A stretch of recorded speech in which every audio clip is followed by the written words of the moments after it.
एक विधवा औरत अपने बच्चे को मार रही थी। मैंने पूछा तो बोली, यह स्कूल जाने की बजाय आवारागर्दियां करता है। मुझे उस बच्चे पर तरस आया। अगले दिन जब सब्जी मंडी गया तो वो बच्चा स्कूल यूनिफॉर्म पहने मंडी से सब्जियां उठा रहा था। फिर बाजार लाकर बेचने लगा।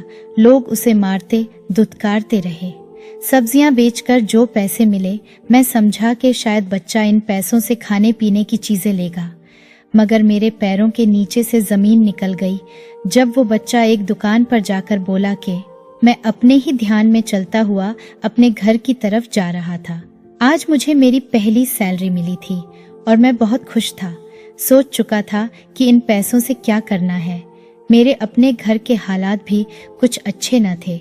गुर्बत में ही जिंदगी काटी थी, दर दर की ठोकरें खाई थी, कहां कहां अपने जूते नहीं घिसे थे और आखिरकार अब जाकर मेरी नौकरी यहां पर लग चुकी थी, जहां पर मुझे अच्छी सैलरी मिल रही थी। आज अपनी पहली सैलरी देखकर मैं बहुत खुश था। सोचता हुआ जा रहा था कि यह पैसे जाकर पहले अपनी माँ के हाथ पर रखूंगा, फिर माँ जो पैसे देगी उनसे सौदा लाऊंगा। बहन को जलेबी बहुत पसंद है, उसको जलेबी लाकर दूंगा और अपनी माँ के लिए सबसे पहले तो 3-4 नए सूट बनाऊंगा। वह जो चादर ओढ़कर घर से बाहर जाती है वह भी बहुत ज्यादा फट चुकी है, पुरानी हो चुकी है। जगह जगह मेरी माँ ने टुक्की लगा रखा है। नए कपड़े और नई चादर लाकर दूंगा। साथ ही यह भी सोचने लगा कि बस जैसे जैसे पैसे ज्यादा मिलते जाएंगे मैं अपना घर भी नया बना लूंगा। देखो तो कितना पुराना हो गया है, किसी दिन खुद पर ही ना आकर गिर जाए। यह सोच सोचकर मैं अंदर ही अंदर खुश हो रहा था कि अब बस मेरे बुरे दिन खत्म हो चुके हैं। अभी मैं आगे बढ़ ही रहा था कि तभी मैं सोचो कि दुनिया से बाहर आया, क्योंकि मुझे एक बच्चे के रोने की आवाज आ रही थी। वह बच्चा यूं रो रहा था जैसे उसे कोई बुरी तरह से पीट रहा हो। वह रोकर यह कह रहा था कि अब नहीं करूंगा, माँ छोड़ दो मुझे, मत मारो, मैं अब दोबारा ऐसी गलती नहीं करूंगा। लेकिन एक बार फिर वह चिल्ला उठा। ऐसे लग रहा था जैसे इसे कोई बहुत पीट रहा हो और वह चाह कर भी कुछ ना कर पा रहा हो। यह आवाज सामने वाले ही घर से आ रही थी। मैं तेज तेज कदम उठाता हुआ उस घर के पास गया तो इत्तेफाक से घर का दरवाजा थोड़ा बहुत खुला हुआ था। थोड़े बहुत खुले हुए दरवाजे से जब मैंने अंदर देखा, हाँ, मेरी ताका झांकी की आदत न थी, ना ही आज से पहले मैंने कभी खुले हुए दरवाजे से घर में क्या चल रहा है ये सब कुछ देखने की कोशिश की थी। लेकिन आज मैं जिज्ञासा के हाथों मजबूर हो चुका था। यह कौन था जो इस बच्चे को इस कदर जालिमों की तरह से मार रहा था? जैसे ही मैंने अंदर झांक कर देखा था तो एक औरत थी जिसने 8-9 साल के बच्चे को पकड़ रखा था। इस बच्चे को बाजू से मरोड़कर उसकी पीठ पर थप्पड़ मार रही थी। कपड़े धोने वाला डंडा उठा रखा था जिससे उसे पीटने लगती और वह बच्चा रोए जा रहा था। जब भी वह बच्चे को मारती तो साथ खुद भी रो पड़ती। मुझे हैरत तो उस वक्त हुई जब मैंने उस औरत को देखा, वह जिस कदर जोर से अपने बच्चे को कपड़े धोने वाले डंडे से मारती, अगले ही पल वह डंडा अपनी टांग पर भी पूरी ताकत से मार देती। हो ना हो यह इस बच्चे की माँ थी जो अपने बेटे के साथ साथ खुद को भी तकलीफ दे रही थी। लेकिन आखिर क्यों? मुझसे रहा न गया तो मैंने दरवाजे को खटखटाया। अगले पल उसने अपने बच्चे को छोड़ा था। कहने लगी कि खबरदार, जो तेरी आवाज बाहर तक आई अपनी जुबान बिल्कुल बंद कर ले, वरना तेरी जुबान काटकर ही तेरे उस पालतू कुत्ते को खिला दूंगी। वो बच्चा सहम कर अपने मुंह पर हाथ रखकर बस अपनी पीठ पर हाथ रखे रोए जा रहा था। वह औरत दरवाजे पर आई तो फौरन अपने सर पर दुपट्टा कर लिया। अपना मुंह छुपाकर मुझसे कहने लगी कि बताएं क्या काम है आपको। उस औरत की बात सुनकर मैं कहने लगा कि दीदी, भले ही यह आपके घर का मामला है, मुझे ऐसे टांग नहीं अड़ानी चाहिए, लेकिन इस बच्चे से आपका रिश्ता क्या है? यह सुनकर उसके माथे पर बल पड़े थे। फिर कहने लगी कि यह मेरा बेटा है। अगले ही पल मैं बोला कि यह आपका बेटा है तो आप इसे इस कदर जालिमों की तरह क्यों मार रही हो? बच्चे तो गलतियां कर ही देते हैं, मगर यूं इस तरह मार कर आप इसे और भी ढीठ कर देगी। अगर बच्चा कोई गलती करता है तो उसे प्यार से समझाइए, बाकी जैसे आपकी मर्जी। अगर आपको मेरा समझाना बुरा लगा है तो मैं माफी चाहता हूँ, लेकिन मैं बच्चों पर होता हुआ जुल्म बर्दाश्त नहीं कर सकता। मेरी यह बात सुनकर वह औरत फूट फूट कर रोने लगी थी। कहने लगी कि आप तो बाहर के आदमी हैं, फिर भी मेरे बच्चे का इतना एहसास किया, जबकि मैं तो इसकी माँ हूँ और माँ का कलेजा तो अपने बेटे को तकलीफ में देखकर ही फट जाता है। आप जानते भी हैं कि आखिर मैंने अपने बेटे पर हाथ क्यों उठाया। इतना कहकर वह औरत मुझे बताने लगी कि मैं एक विधवा औरत हूँ। मेरा पति कुछ महीने पहले ही इस दुनिया से जा चुका है। मेरा यह इकलौता बेटा ही मेरा सहारा है। मेरे भाई तो वैसे ही मुझसे मुंह फेर चुके हैं, मुझसे हर संबंध नाता तोड़ चुके हैं, जबकि ससुराल वाले भी मेरे साथ कुछ खास नहीं बोलते और आखिरकार मेरे पति का हिस्सा भी हड़प गए और इस पुराने से मकान में हम दोनों माँ बेटे को छोड़कर चले गए। यह सुनकर वह औरत रोने लगी थी। कहने लगी कि मैं इसलिए अपने बेटे को पीट रही थी क्योंकि यह आवारा दोस्तों में मिलकर बैठने लगा है। मैं इसको स्कूल में पढ़ा रही हूँ, खुद मेहनत मजदूरियां कर रही हूँ, लोगों की बातें सुन रही हूँ, दर दर की ठोकरें खा रही हूँ, सिर्फ और सिर्फ इसलिए कि मेरा बेटा पढ़ लिख कर बड़ा आदमी बन जाए और यह गुर्बत हमसे छूट जाए। लेकिन यह स्कूल वक्त पर पहुँचता ही नहीं है। रोज इसके स्कूल से फोन आ रहा है, इसकी शिकायत करते हैं। ना ही यह घर वक्त पर आता है और ना ही यह स्कूल वक्त पर पहुंचता है। इसकी दोस्ती आवारा लड़कों के साथ हो गई है। उनके साथ बैठकर बस आवारा गर्दिया करता रहता है। अब ऐसी हरकत पर मैं अपने बच्चों को मारूं ना तो फिर और क्या करूं। कल को यह सिगरेट शराब शुरू कर देगा, चर्च शुरू कर देगा तो अपनी ही मौत मर जाएगा। मुझे भी मारकर धक्के देकर घर से निकाल देगा। फिर आखिर में कहाँ दुखियारी अपने दुख लेकर जाऊंगी। इस औरत की बात सुनकर मुझे सचमुच इस बच्चे पर हैरत हुई थी, जो एक तरफ को बैठा अपनी पीठ को सहलाकर रोए जा रहा था। फिर भी मैंने उस औरत को यही कहा कि अगर आप अपने बच्चे को प्यार से समझाएंगी तो वह जरूर समझेगा। ऊपर वाला आपकी मदद करे इस मुश्किल समय से निकलने में। इतना कहने के बाद मैंने अपनी सैलरी से 500 निकालकर उस औरत के हाथ पर रख दिए। वह कहने लगी कि नहीं, मैं भीख नहीं लेती, ना ही लोगों से पैसे लेती हूँ। ये पैसे आप अपने पास ही रखें, मुझे नहीं चाहिए।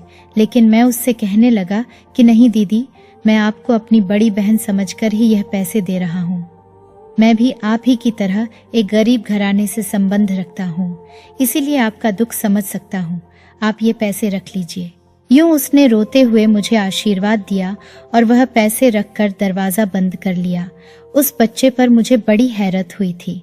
जब तक घर पहुंचा यही सोचता रहा कि ऊपर वाला उस बच्चे को सही रास्ता दिखा दे। उसकी माँ उसकी खातिर, उसे पढ़ाने लिखाने की खातिर क्या कुछ करती फिर रही है। अच्छा है कि यह बच्चा पढ़ लिख लेगा और अपनी माँ का सहारा बन जाएगा, बिल्कुल मेरी ही तरह। मेरी माँ भी तो ऐसी गुर्बतों से उलझी हुई थी और ऐसी मुश्किलात और परेशानियों से गुजर कर उन्होंने मुझे पाला पोसा था। मेरे ननिहाल और ददिहाल वाले भी कुछ अच्छे ना थे। उन लोगों ने हमारे साथ भी कोई अच्छाई ना की थी। बस मेरी माँ और मेरे बड़े भाई थे जो कि मुझे पढ़ा लिखाकर इस स्थान तक पहुंचा रहे थे। लेकिन ऊपर वाले की करनी ऐसी हुई कि मेरे भाई फैक्ट्री में काम करते हुए अपनी एक टांग खो बैठे, जिसकी वजह से पिछले कई सालों से हमें काफी मुश्किलों का सामना करना पड़ रहा था। लेकिन अब ऊपर वाले का शुक्र था कि मुझे जॉब मिल चुकी थी। आज तो हमारे घर में दिवाली ही मन गई थी, क्योंकि मैं एक अच्छी सैलरी लेकर घर आया था। अगले दिन जब मैं दोबारा काम पर जाने लगा तो मुझे याद आया कि माँ ने मुझे सब्जियों की लिस्ट बनाकर दी थी जो कि मुझे बाजार से लेकर जानी थी। मैं वह सारी सब्जियां लेने के लिए मंडी की तरफ चल पड़ा, लेकिन कोई ताज़ी सब्जी मिल नहीं पाई थी। उस दिन तो मैं काम से आते हुए भी काफी लेट हो चुका था। इसीलिए सोचा कि अब मैं कल सुबह मंडी में जाऊंगा और मंडी से ही जाकर वहां से ताज़ी सब्जियां ले लूंगा। अगले दिन जब मैं मंडी जाने के लिए निकला तो मंडी में जो कुछ मैंने देखा, मेरी आंखें हैरत से फट चुकी थीं। जब मैं मंडी में अंदर गया तो मुझे एक तरफ को एक 10 और 11 साल का बच्चा यूनिफॉर्म में दिखाई दिया, जो कि सब्जी वाली एक बड़ी गाड़ी की तरफ भागकर जा रहा था। मैं समझ ना सका कि आखिर यह माजरा क्या है। यह बच्चा मुझे उस बच्चे की तरह लगा जो उस दिन अपनी माँ से मार खा रहा था। मैं धीरे धीरे चलता हुआ उसके पास गया, लेकिन फिर जो हरकत उसने की मैं देखकर हैरान रह गया। जैसे जैसे लोग गाड़ियों से सब्जियां उतार रहे थे जो बड़ी बड़ी बोरियों में भर रहे थे, वहां पर आने वाले दिहाड़ीदार और ठेले वाले उन सब्जियों को उनसे ले रहे थे। तो बोरियों में डालते हुए अक्सर सब्जियां, प्याज, टमाटर, आलू वगैरह नीचे गिर रहे थे। जैसे ही कोई चीज गिरती वह बच्चा फौरन अपने पास मौजूद एक थैले में डाल लेता। फिर कोई चीज गिरती तो वह फिर उठा रहा था। एक बार तो बच्चे ने जब नीचे हाथ बढ़ाया था कि वह आलू उठा सके, तो दूसरे व्यक्ति ने उसके हाथ पर अपना पांव रख दिया। वह दर्द से बिलबिला उठा। बजाय उस बच्चे को संभालने के अगले ही पल उस व्यक्ति ने एक झन्नाटेदार थप्पड़ उसके मुंह पर मार दिया। कहने लगा कि अंधा है क्या, यहाँ क्या कर रहा है, बाप कहाँ है तेरा, जा दफा हो जा यहाँ से, तुझे नजर नहीं आ रहा कि काम कर रहा हूँ। बिना वजह कहीं के नीचे आकर मर मरा गया तो बिना वजह ही हम पर कैस बनता फिरेगा।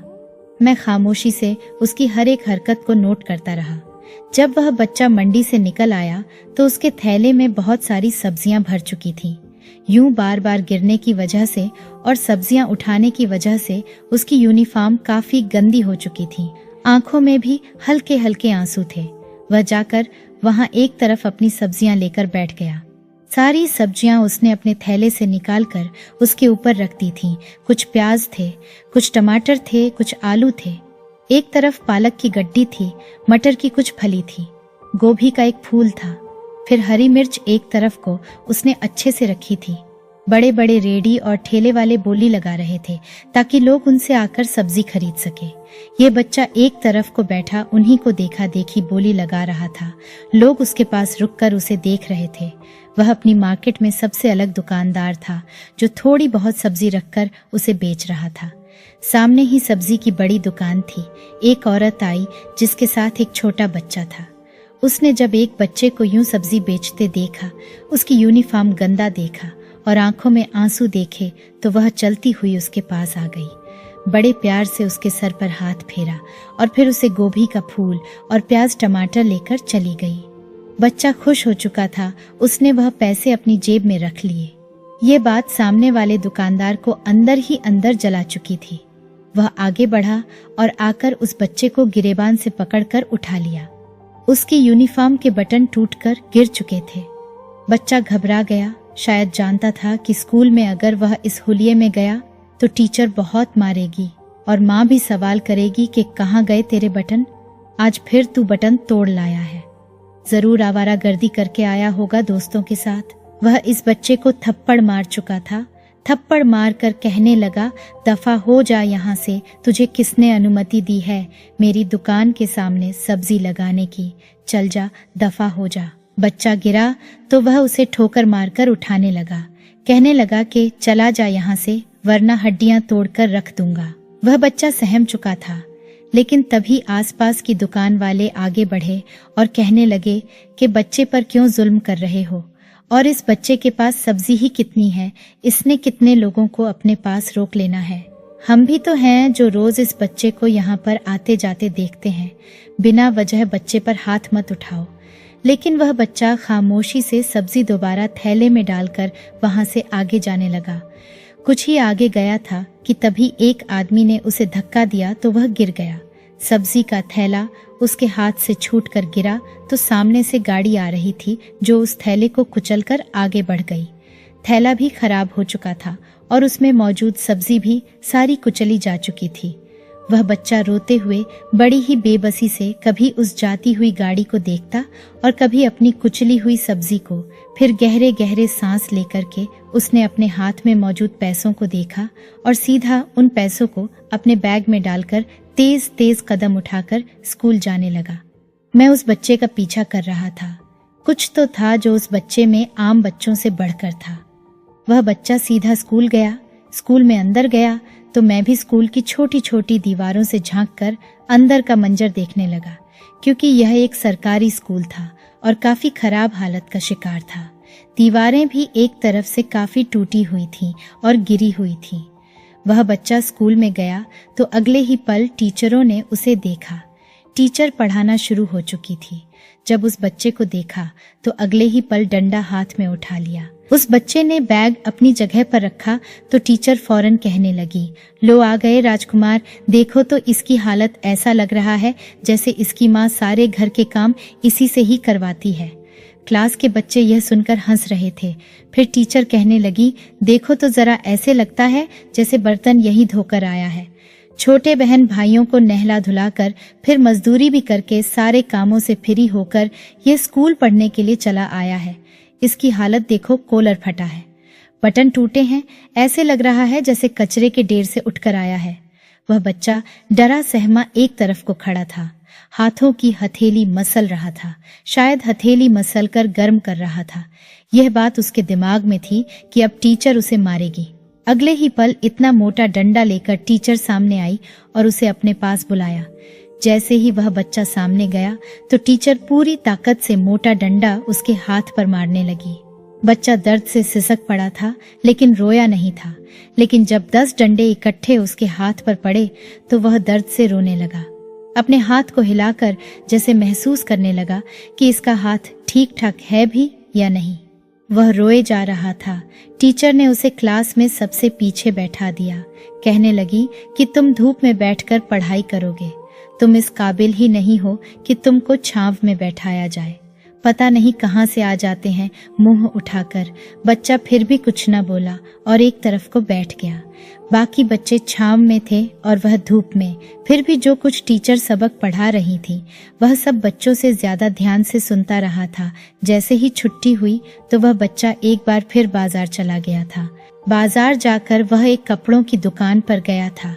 कपड़ों की दुकान पर जाकर उसने दुकानदार को अपनी जेब से वह सारे पैसे निकाल कर दे दिए जो उसने सुबह सब्जी बेचकर कमाए थे। जैसे ही पैसे दिए तो दुकानदार उसे कहने लगा कि बस थोड़े बहुत ही पैसे बचे हैं, उसके बाद तुम अपनी चीज ले जाना। तो बच्चा खुश हो गया, कहने लगा कि चाचा मेरी चीज किसी और को मत देना, ठीक है ना, मैं कुछ दिनों बाद वह आकर ले जाऊंगा। उसके बाद वह बच्चा वहां से होता हुआ एक घर के पास चला गया जहां पर बहुत से मजदूर काम कर रहे थे। वह बच्चा उन मजदूरों के पास गया तो मजदूर शायद इसे पहचानते थे। कहने लगे, बेटा तू आ गया स्कूल से। तो वह कहने लगा कि हाँ चाचा, मुझसे भी थोड़ा काम करवा लो। चाचा छोटी छोटी बाल्टी में उसे बजरी और रेत डालकर उसे देने लगा और वह अपने नन्हे नन्हे हाथों से अपने कंधों पर डालकर वह बाल्टी आगे पहुंचाने लगा। 2 घंटों तक उसने वहां पर काम किया था। जैसे ही मजदूरों की छुट्टी हुई तो वह बच्चा भी अपनी मजदूरी लेकर एक तरफ को चल दिया। इस बार वह एक घर के बाहर रुका था। दरवाजे पर कुंडी बजाई तो उसमें से औरत निकली। उसने वह पैसे उसे पकड़ा दिए और फिर थका हारा हाथों में छाले लिए अपने घर चला आया। जैसे ही घर गया तो एक बार फिर उसकी माँ उसे मारने लगी थी। मुझे यह बात बड़ी अजीब लगी कि आखिर यह बच्चा करता क्या था। इतनी मेहनत कर रहा था, शायद अपनी माँ का हाथ बटाना चाहता था। लेकिन जो भी पैसे इसने कमाए थे, इसने वह पैसे लाकर अपनी माँ के हाथ पर नहीं रखे थे, बल्कि वह पैसे इसने लाकर पहले एक दुकान वाले को दिए और फिर उस औरत को। आखिर उनसे इसका क्या रिश्ता था? खैर जो कुछ भी था, यह बच्चा आवारा तो बिल्कुल नहीं था, शरीफ लड़का था और यह हकीकत में उस बच्चे की माँ और इसकी टीचर को बताना चाहता था। आज मैं ऑफिस से भी छुट्टी कर चुका था। वह भी बच्चे की वजह से सब्जी लाना तो भूल ही गया था, इसलिए सिर्फ एक दिन की सब्जी लेकर ही घर में आया था और सोच चुका था कि अगली सुबह क्या करना है। जैसे ही सुबह हुई तो वह बच्चा अपने घर से निकल चुका था। फौरन मैं उस औरत के पास गया, कहने लगा कि दीदी मेरे साथ चलो, तुम कहती हो ना कि तुम्हारा बच्चा आवारा फिरता है, मैं तुम्हें दिखाऊंगा कि तुम्हारा बच्चा क्या करता है। वो औरत फौरन अपना मुंह लपेटकर मेरे साथ घर से निकल चुकी थी। इतना करने के बाद मैंने स्कूल की टीचर को पहले ही कह दिया था कि आप मुझे फला जगह पर मिलना। जैसे ही मैं उस औरत को लेकर वहां पर पहुंचा तो बच्चे की टीचर भी वहां पर आ चुकी थी। सवाल करने लगी कि यहाँ पर क्यों बुलाया गया है।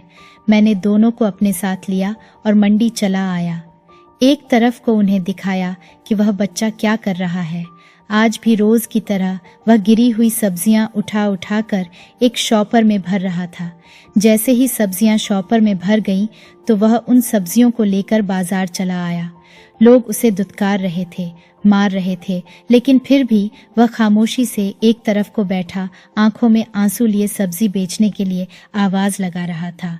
कितने ही लोग वहां पर उससे सब्जी खरीद भी रहे थे। उसकी सब्जी थोड़ी सी ही होती थी, इसलिए जल्द ही बिक जाती थी। जो पैसे उसके पास आते थे वह पैसे लेकर वह वहां से जाने लगा तो अचानक सामने दुकानदार वाला अंकल आया। कहने लगा कि इन पैसों पर मेरा भी हक है, 50% पैसा मुझे दे दो, क्योंकि तू मेरी दुकान के सामने दुकान लगाता है और मेरे ग्राहक चोरी करता है। वह बच्चा सहम चुका था, जबकि उसकी माँ आंखों में आंसू लिए यह सब देख रही थी। टीचर भी बिल्कुल खामोश होकर खड़ी थी। उसके बाद वह बच्चा एक दुकानदार के पास गया था। सबकी डांट सहकर वह दुकानदार के पास गया तो दुकानदार ने उसे एक सूट पकड़ा दिया। आज उसके पैसे एक सूट के लिए पूरे हो चुके थे तो दुकानदार से सूट लेने लगा तो वह खुश हो गया। खुशी खुशी उस सूट को लेकर वह भागकर आज एक घर की तरफ गया था। जाकर जल्दी से दरवाजा खटखटाया और उस औरत को यह सूट दे दिया। कहने लगा कि आंटी, यह मेरी माँ का सूट है, तुम जल्दी जल्दी मेरी माँ का सूट सी देना, पर पैसों की फिक्र मत करना, मैं आपको थोड़े थोड़े करके पैसे दे दूंगा। वह औरत भी वह सूट लेकर घर में जा चुकी थी और वह बच्चा फिर वहां से तेज तेज भागता हुआ वापस स्कूल पहुंचा था। तब तक टीचर स्कूल में जा चुकी थी। हमेशा की तरह आज भी उसने बैग एक तरफ को रखा था और हाथ निकालकर टीचर के सामने कर दिया था कि टीचर उसे मारेगी, लेकिन टीचर ने अगले ही पल उसे सीने से लगा लिया और कहने लगी कि मुझे माफ कर दो, मैंने तुम पर बहुत जुल्म किया। उसे अपने पास बैठाया, पानी भी पिलाया, उसके बाल संवारे। बच्चा भी हैरान था कि आखिर टीचर को हुआ क्या है और उसे सबसे आगे बैठाकर पढ़ाया था। आज जब मजदूरी करके घर गया तो उसकी माँ ने उसके लिए खाना बनाकर रखा था। अपने बच्चे को खूब प्यार किया, उसके हाथों को चूमा और फिर उसे अपने हाथों से खाना खिलाया। बच्चा समझ नहीं पा रहा था कि माँ में इतना बदलाव कैसे आ गया। तभी मैं घर में गया तो उसकी माँ उससे कहने लगी कि बेटा, मैं सब कुछ जान चुकी हूँ, लेकिन तुम ये कपड़े लेकर कहाँ गए थे? वह बच्चा रोने लगा, कहने लगा कि माँ, तुम्हारे सारे कपड़े फट चुके हैं। तुम जब औरों के घरों में काम करने जाती हो तो तुम्हारे कपड़ों में जगह जगह टुक्की लगी होती है, तुम्हारे सर की चादर भी फटी होती है, इसलिए मैं थोड़े थोड़े पैसे जोड़कर मेहनत मजदूरी कर रहा था ताकि तुम्हारे लिए सूट ले सकूं और तुम अच्छे कपड़े पहनकर जा सको। यह सुनकर उसकी माँ अपने बच्चे को सीने से लगा चुकी थी। दिल ही दिल में शर्मिंदा भी थी कि वह अपने बच्चे को कितना गलत समझती थी, जबकि वह तो बिल्कुल मासूम सा था। खैर, उन दोनों माँ बेटे को इतना इमोशनल देखकर मैं भी दुखी हो गया था, लेकिन मुझे खुशी थी कि मैंने उस बच्चे को और तकलीफ पहुंचने से बचा लिया था। तो दोस्तों, यह थी हमारी आज की कहानी। आपका क्या कहना है इस कहानी के बारे में? कमेंट करके हमें ज़रूर बताएं। वीडियो को लाइक करके चैनल को सब्सक्राइब कर लीजिए। मुझे दीजिए अगली वीडियो तक इजाज़त। तब तक के लिए धन्यवाद।